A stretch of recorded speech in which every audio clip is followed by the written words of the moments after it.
Hey guys, Mike here. So, oh boy, what a super red day on Friday, and I mean it just bled out. And I think it's kind of the same thing that's happening, right? They were getting new Trump tariffs put on something, market kind of goes red. Next day, boom, got to try to price whatever's going in, and so that's where we're at again. Tomorrow's video set up all of that right there. When we talk about it, we got a big week ahead this week when it comes to data. Huge amounts of data coming out. I think every single day it looks like. So that's going to be fun. Don't have to worry about earnings or anything. But we'll get into that tomorrow. Today, all about your questions. And there's something I got to tell you, man. It's the very first question out, and I'll talk about this. And I told you in Thursday's video I'll talk about this. That there is a major problem spreading across America right now. And the states are trying to address it. They've been doing it for 2 years. My state is currently trying to address this problem, and it is a big problem. And I will give Amazon big props. They were way ahead of the game on this. This is a huge opportunity for Tesla if they can cash in on it. I mean, huge. And it kind of answers my question I've been pondering about for like 3 years now. And so we'll get into all that, plus all your other questions about, Trump put, Fed put, and all that stuff. They still in place and all kinds of fun stuff. So getting into the first one here, says from Dr. Marcus, let's say Trump announces definitive tariffs on, let's say, clothing, cars, food, whatever the case may be, starting 2 months from now. Wouldn't it be wise for companies to pre-order heavy and import as much as they could in the meantime, kind of like the pandemic days? Secondly, does it matter when a company places the actual order, or is it when it actually arrives at the border, because that could play to the company's advantage as well? Last but not least, do tariffs actually apply to actual import? I'm not going to read the second part because somebody actually answered this in the comments, which is good, because he was asking, like, if the government orders something, do they get to have to pay the tariff? Well, since they're charging the tariff and paying the tariff, it's basically kind of like a wash or whatever. But when you look at companies, yes, companies have already been doing this. This is what threw off the Atlanta Fed GDP tracker and dropped us to negative 2.8. There's a lot of gold imports, but also companies were already going ahead and they were ordering ahead if they could, right? So preliminary data showed a historic surge in goods imports pushed GDP now into negative territory. Business trying to get ahead of tariffs might have played a role in this import spike. And as far as I'm aware, please correct me if I'm wrong, it's when it actually gets to the country where you're actually going to pay the tariff. And that's a whole nother ballgame. I just read an article on how that system works. That was a fun read, let me tell you. But understand, and not all companies can do this. Plus, I mean, you can call your supplier up all you want. Be like, hey, I need to double my order. If they can do it, they can do it. But if a lot of companies are calling, might not be able to do that, right? So again, that's one thing that spiked, dropped the GDP, spiked imports up, which threw the GDP forecast off and stuff.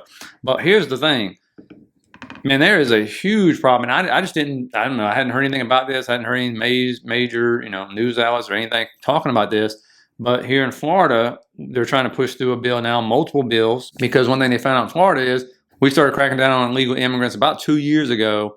And now all of a sudden, companies are asking our government, hey, where's the workers? We can't fill our overnight shifts, right? And so who runs a lot of overnight shifts? Probably some of the most in the country. Amazon does. And there's a lot of companies that do it, but illegals are filling those roles. And understand one thing, you'll hear people say, but these people are documented workers, so they're legal. Look, I was a restaurant manager for a number of years, way back in my day. Okay. Also, and understand that when they would come in, what they mean by documented is the guy literally gives you, or gal, gives you an application, gives you documents. You look at it and kind of go, kind of looks like you, but in your mind, you're going, I don't think it's this person. But, I called HR multiple times. They're like, that's not your job. They look somewhat alike. Sure. Can you prove it's not them? Not really, but, your mind's like, there's no way. Guess what? They're documented. They run background checks. It's not even on that person if it's not them. It's on the person on the documents. Okay. So therefore, they're documented workers. So that's kind of how it works. And so, you got to understand what's happening now, though, and you're seeing this across multiple states. Arkansas, I think, was the first, but here in Florida, you can see this. Florida Child Labor Bill, SB 918, would let minors as young as 14 work overnight shifts now, and it goes into a bunch of stuff. They're basically rolling back the child labor laws for 16 and 17-year-olds, 14 to 15-year-olds. You see Arkansas, same thing, like 2023, they did it. And then if you look across, not just them, this is spread across this, okay? States try to ease child labor laws at behest of industry. And it's up to 11 states now that I know of. And it goes anywhere, Minnesota, New Jersey, and multiple others are trying to do this because they don't have the workers anymore. Okay, we always thought, hey, if we get rid of illegal immigrants, understand we hadn't even done the mass deportations yet, right? We haven't even done that. So what we have done though is create this void. And so guess what? The industry's going, hey, buddy, you better freaking come up with some labor for me, and it better be cheap labor, or I'm getting your butt out of there. There's no more checks coming from me. So it's the businesses behind all these bills that are coming across all these different states right now, because like it would be popular with the parents. And again, what is this doing? As usual, this is how America works. We exploit the poor. Okay, how do I know this? Because I was that kid. All right, I was working illegal jobs from 13 to 15, and then finally, when I got 16, I was able to work legally. Worked at McDonald's like a lot of folks.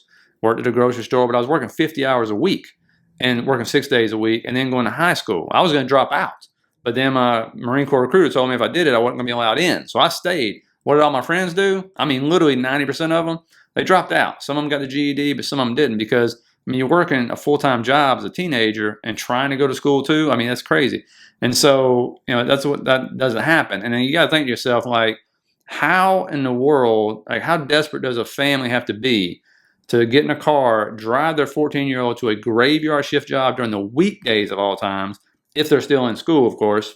And I mean, in Florida, for example, there's so many different things. They got to do this bill, but it's like, if you graduated high school from age 14 to 15, you can go do this. Like, who graduated high school at 14? Aren't you a genius if you graduate high school at 14? But if you're virtual schooled or homeschooled or something, you can do it. I mean, I don't understand. But just imagine how desperate parents have to be to drive. Can you imagine? I mean, would you do it? I'm curious. Drive your kids to a graveyard shift job on Tuesday night, and then pick them back up, and then now they got to do the schooling or something. I mean, it's nuts. And every state's different what they're doing, but they're all rolling back to child labor laws. Like in Florida, they're trying to roll back now in the same bill, mandatory breaks. My favorite, the exploitation, where the cheap labor comes in at, for the 14 and 15-year-olds that actually do get employed, there's a way the company can pay them less than minimum wage. Isn't that great? I mean, that's the American way right there, baby. But these companies want labor, and they want cheap labor. Okay, that's just how it works. And so, if you can't get the guy on parole, and obviously then you get the teenager. And so, this will continue. And just imagine, we ain't even grown, like, manufacturing stuff. Imagine if the plan works and we're actually, let's say you bring back 20% of manufacturing increased by 20%, plants are built, all this fun stuff. Imagine where the labor is going to come from. Because that's what Taiwan Semiconductors was complaining about, and somebody put in the comments, and good on you, they couldn't find enough educated workers to work there. And so that's going to be real interesting. But this is where Amazon comes in at, right? And this is why Amazon ramped up the robotics program 3 years ago, and now 75% of Amazon customers' orders globally are now handled in part by robotics. And I'm talking about, they have just absolutely put this through the roof. I mean, they have dedicated $159 billion in 2025. And then when you scroll down right here, rebranded as Amazon Robotics, the division has reportedly rolled out more than 750,000 mobile devices and several tens of thousands more robot arms and autonomous systems. And I've showed you those videos in the past with these things, and they've been able to replace about 100,000 workers, but it's most likely, for the reason why they're doing this, because they know they're going to have a worker shortage, especially on the later shifts, because nobody wants to work graveyard. I worked in college at a steel mill. It sucks. Okay, it's a horrible shift. You can't sleep, but this is where Tesla comes in too, right? If they can actually produce those robots, humanoids, whatever they call them, then this could be a huge opportunity for them, because it clearly shows there is not enough Americans willing to work these things. Not enough adults, that is. That's why we're going to, trying to get the children to do it. And so that could be a huge opportunity. And so we'll see if they ever roll it out. Let me know what you think. I mean, do you support 14-year-olds working graveyard shift or whatever? I'm just curious. I mean, there's a reason why child labor laws are put in place. And so, and again, it's not, I think I was frustrated by it, is most people are going to answer knowing their kids will never have to work those shifts. You know what I'm saying? But it's like, once again, poor folks, financially challenged, I've been there, whatever you want to call them, let's exploit their children. And also the other reason why they want to do this is they know there's illegals here, and they can't go get those jobs. They're maybe afraid to go out and get them, but their kids were born here. So their kids are citizens, and they push them into those jobs too. That's another way to get them in. And so, and to get, I don't know. I'm just going to stop there before I say too much. But anyway, let me know what you think about that, guys. Next one here says, Mike, on Saturday, can you explain why analysts keep referring to a Trump put or Fed put?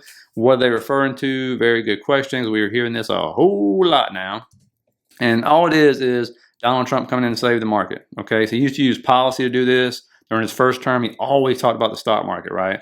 But his Treasury Secretary came out the other day and said there's been some talk about a Trump put in which the president might try to intervene to support the market, but Bessent rejected that notion during an interview with CNBC. There's no put, he said. The Trump call on the upside is if we have good policies, then the markets will go up. And it goes on to say down here at the bottom, in policy parlance, a put was implied that Trump would try to stop the market selling at some point. So he would step in and go, here we go, we're not going to do tariffs as bad, we're going to do this, we're going to do that. And if he does, that's when they'll come out and say, oh yeah, look, the Trump put's still in place. And as far as the Fed put, it's the same thing. It means that if a diamond market threatens to damage the economy via the wealth effect, then the U.S. Central Bank will cut borrowing costs. The Trump put hoped that the new administration would dial back its destabilizing policies if the market came to fear a sharp economic downturn. And so again, this is just them coming in to save the day, whether it's Jerome Powell sounding super dovish or whatever, or Trump coming out saying we're going to pass this policy or do this, and that would bring the market back up. So far, that has not been the case at all, as you can see. So we'll see if that changed.